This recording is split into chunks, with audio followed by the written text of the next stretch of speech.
Sebanyak 75% tempat tidur di Rumah Sakit Darurat Wisma Atlet Jakarta sudah terisi. Tak hanya di Jakarta, lonjakan keterisian di Kota Bandung juga cukup tinggi, mencapai hampir 90%.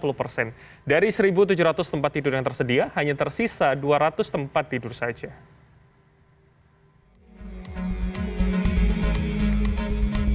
Hingga Senin kemarin, tempat tidur yang tersebar di Tower 4 hingga 7 hanya tersisa sekitar 1.600.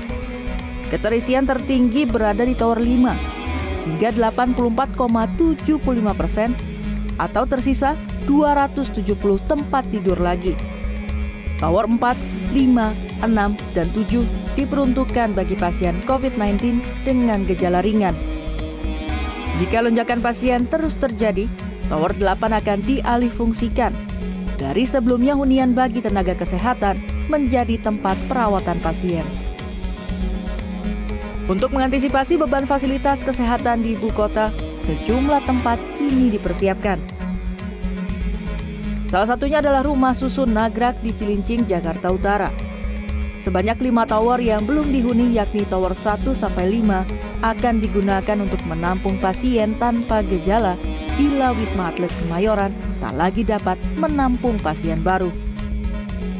Masing-masing tower memiliki 16 lantai dan 225 unit dengan kapasitas sekitar 2.550 pasien.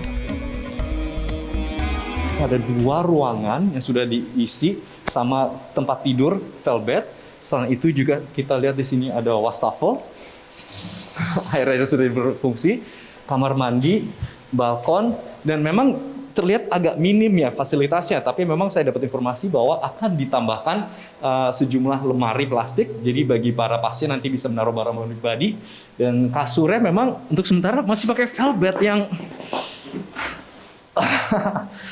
ya gimana ya, kalau dibilang nyaman ya lumayan sih, tapi memang lebih enak di kasur di rumah sendiri. Oleh karena itu memang masyarakat diharapkan untuk selalu jaga protokol kesehatan supaya tidak sampai harus dirawat di rumah sakit darurat. Komandan Lapangan Rumah Sakit Darurat COVID Wisma Atlet Kemayoran Letkol Laut Arifin menilai Rusun Nagrak sudah cukup memadai walau tak selengkap di Wisma Atlet yang dilengkapi dengan AC, Wi-Fi, dan air hangat. Tapi masih diisi 22 nanti. Kemungkinan kami akan menyarankan bisa sih 3 nggak ada masalah, sehingga menambah lumayan lah. Ya, ini salah satu upaya untuk antisipasi seminggu ke depan atau 2 minggu. Tak hanya di Jakarta, lonjakan keterisian di Kota Bandung juga cukup tinggi, mencapai hampir 90%.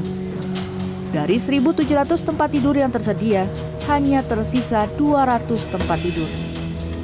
Sebanyak 40% pasien berasal dari luar kota Bandung.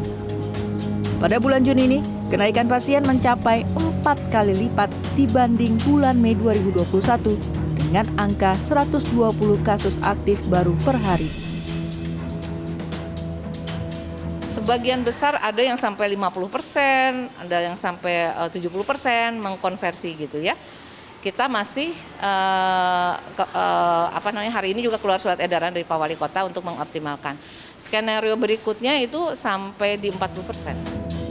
Di Rumah Sakit Hasan Sadikin Bandung, keterisian mencapai 72%. Dari 224 tempat tidur yang tersedia, telah terisi 162 tempat tidur. Di Rumah Sakit Ibu dan Anak atau RSKIA Kota Bandung, dari 100 tempat tidur, semuanya telah terisi. Penumpukan terjadi karena banyak masyarakat yang datang sendiri ke rumah sakit. Padahal perawatan COVID-19 hanya diperuntukkan bagi pasien bergejala atau memiliki komorbid. Kerjanya jadi double gitu kan, seharusnya bisa dipilah di awal di puskesmas atau di dokter praktek swasta, menjadi UGD terutama itu overload kerjanya. Gubernur Jawa Barat Ridwan Kamil menyatakan tren meningkatnya kapasitas perawatan pasien COVID-19 di rumah-rumah sakit di Jawa Barat disebabkan oleh masa libur dan mudik lebaran pada bulan Mei lalu. Kebijakan work from home sedang dihitung, kebijakan pembatasan pernikahan sedang dihitung, khususnya untuk Bandung Raya dan Bandung, dan pengetatan-pengetatan yang memang akan jadi pola. Jadi jangan kaget ya kalau naik perketat.